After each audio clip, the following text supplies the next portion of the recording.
عرس حضرت شیخ القرآن. یاد رکھو عرس کی محفل کے اندر سب تو پہلا یہ ضروری ہوتا ہے کہ جس شخصیت کا عرس ہو رہا ہے اس کے بارے کچھ دسیا جائے.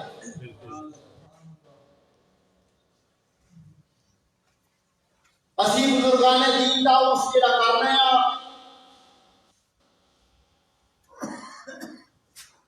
اس کے پیچھے لاگت یہ ہے کہ اس مرد کامل نے،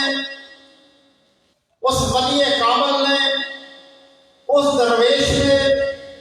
اس مومن خاص نے جس طرح اپنی زندگی گزاری ہے، اپنی زندگی گزار کے اپنے آقا مولا تاجدار مدینہ سرور دل و سینہ رحمت للعالمین خاتم النبیین شہنشاہ ملکوت جاویدان در یتیم پہلے حقیقت عرفان مولا کل دنائے سبل